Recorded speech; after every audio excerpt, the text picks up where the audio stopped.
Good afternoon. My name is Emma Hurd and I'm the CEO of the Investor Group on Climate Change.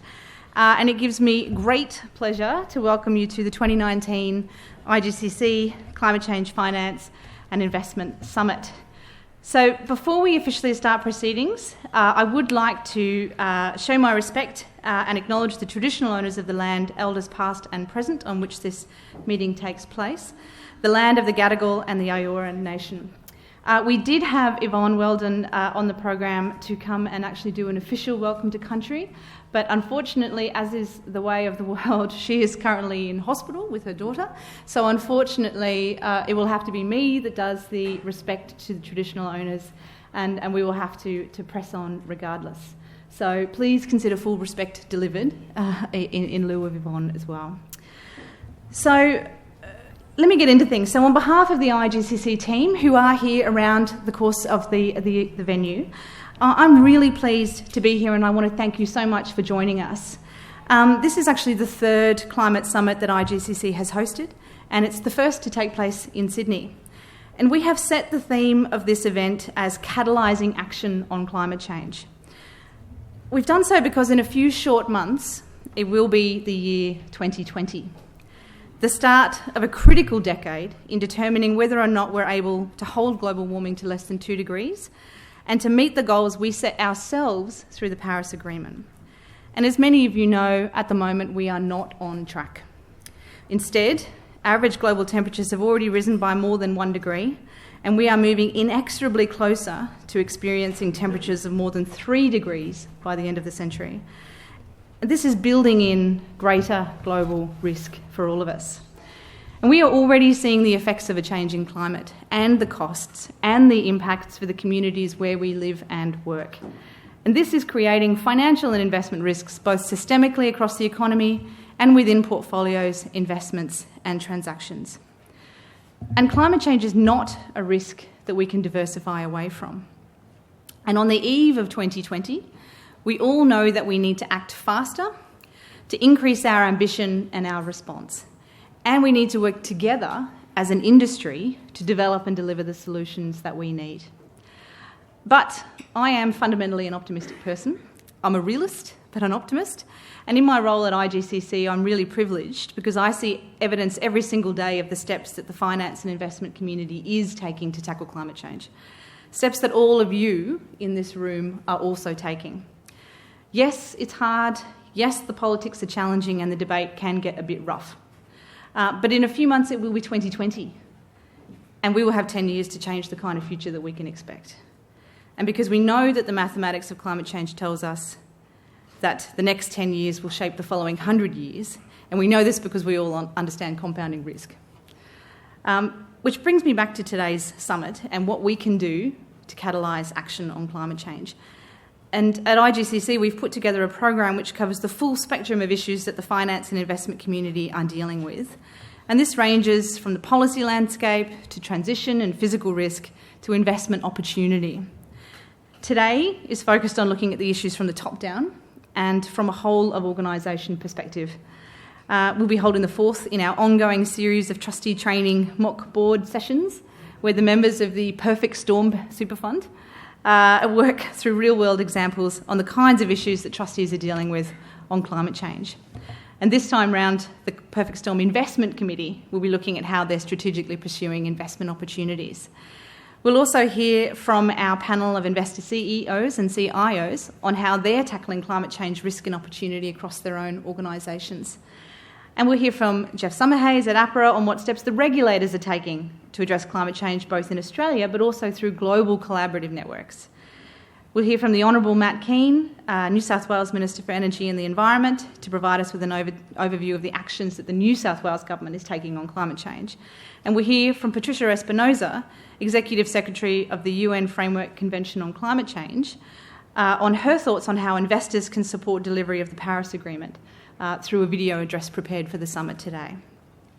Tomorrow is for the practitioners in the room, where we'll go deep into specific themes unpacking emerging areas of policy and practice, where the finance and investment community is implementing new and innovative responses to some of these really tough climate change challenges that we're all facing.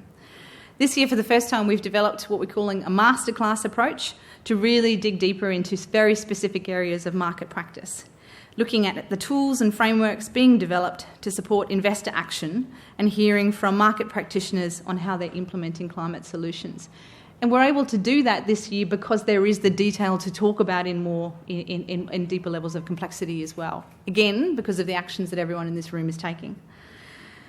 We'll also hear from our colleagues at the Asia Investor Group on Climate Change, or the AIGCC, to share their insights on the latest investor action happening across the region. And we're really pleased to welcome our colleagues from the Asia Investor Group on Climate Change to the event over the next 2 days as well.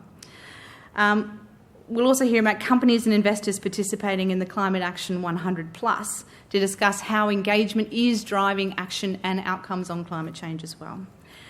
And of course tonight I'm very much looking forward to announcing the winners of the inaugural IGCC Climate Awards and to hearing more over dinner on the debate on the eternal question, why is climate change so hard? We actually thought for dinner we didn't need to get more complicated than that, to be honest. Hopefully that will be a pretty lively and fun conversation as well. So it's a pretty packed agenda. We're also happy to say it's a pretty packed room, which I think is a good indication of the level of activity and interest in this particular topic. So at this point, I am going to cover just a few of the inevitable housekeeping items before we actually get into proper proceedings. So the full electronic program is available at igcc.org.au/summit. You also have a pocket program in your name badge as well to give you the high-level summary of the key sessions. For those of you active on social media, you'll see on the back of the pocket program is the hashtag for this event, which is #IGCC Summit. For those of you attending the gala dinner tonight, you'll find a ticket also in your name badge. If you don't have a ticket and you think you should be attending dinner or want to attend dinner, then please see the team at the front of the desk. If you do have a ticket and you're not attending dinner, please see the people at the front of the desk and hand it in so we can do a little bit of ticket arbitrage. And we will do our best to actually accommodate everyone who'd like to come along tonight. I want to say a quick thanks to the Kickstart Cafe, which is supported by IFM investors who will be keeping us well caffeinated over the next couple of days. And also note that the Husky cups provided by the cafe are not for taking home. That is not free merch. That is actually intended to be reused over the course of the next 2 days. So please take the time to return your cup to the cafe when you get an opportunity. And please also make time to get around and say hello to all of the exhibitors today and tomorrow to say hello, who are also our fantastic sponsors, who I also want to thank very much for supporting this event as well. So again, thank you all very much for coming, and I look forward to spending the next 2 days discussing how the investment and finance industry is catalysing action on climate change and continuing to move forward in terms of how we actually deal with some of the really tough challenges in front of us. So at this point, it actually gives me great pleasure to also introduce the IGCC Chair, Stephen Dunn, to provide some words of welcome as well. And Stephen took on the role of IGCC Chair in late 2018, but he does have a day job as a Director and Chair of the Investment Committee for CBUS, Director of QIC, NAPCO and Evergen, and has also spent many years working at AMP Capital, where he was also previously the CEO before he retired in 2016. So thank you very much, Stephen.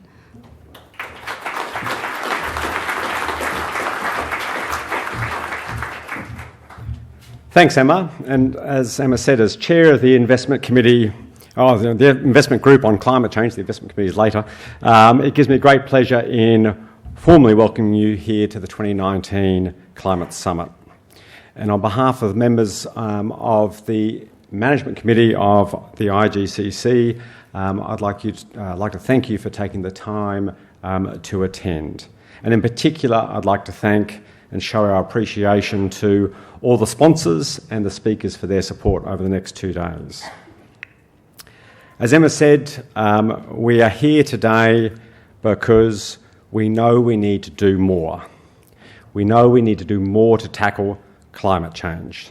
The longer we delay, the more difficult and costly it will be. While investor action on climate change, as Emma said, continues to grow every year since the finalisation of the Paris Agreement, the world is still on track for an above 3 degrees Celsius of global warming. This is creating significant financial risk for investors, and financial regulators have identified climate change as a systemic risk to the economy, the financial system, and to the long-term returns of superannuation members. And while around the world investors are stepping up to managing climate risks and momentum is growing, much more needs to be done. And at IGCC, we are asking more of our members, or asking our members to do more. In July, we launched our new 3-year strategy, IGCC in 2022. This strategy sets out what IGCC, our members, and our partners seek to achieve over the next 3 years. It is our roadmap for action, and we look to be held accountable for the goals we have set across 5 key strategic areas. These are: 1, advocating for strong policy, catalysing net zero emissions investment, building resilience, influencing the real economy, and mobilising investors in Asia. To do this, we need to work closely with each other to ensure that the investment industry does its part in acting on climate change and delivering against our shared goals. Our 2022 strategy demands IGCC members to step up their ambition, to take a leadership position in tackling climate change. Specifically, by 2022, we are asking all IGCC members to have in place a climate change policy, to have a climate change roadmap for action in place, to have assessed the physical risks across their portfolio, to have implemented a portfolio-level response to reduce climate risk and to increase resilience. And finally, we're asking all of our members to be reporting against the TCFD by 2022. These are ambitious goals, and we know they're not easy, but they are necessary. If we do not step up today, it will be much harder and much more dangerous for our ultimate beneficiaries, many who will be retiring in 20 to 30 years' time. And at IGCC, our goal is to help our members to do more.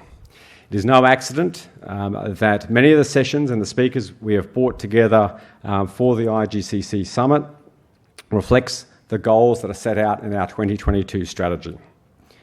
Over the next 3 years, IGCC will be preparing tools, frameworks, research and analysis that will help you implement and meet the requests and demands that we have set out in our shared goals, which are guided by the Paris Agreement. And we will continue to support global initiatives like Climate Action 100+ and the Investor Agenda. And we will continue to engage with Australian and New Zealand governments and globally through our international peer networks to step up our policy ambition to support the Paris Agreement. In summary, the investment industry is truly global. Climate change is a significant global challenge. It requires unprecedented levels of global collaboration to solve. And it's not only governments, it's not only the business sector, but investors also have a very major role to play.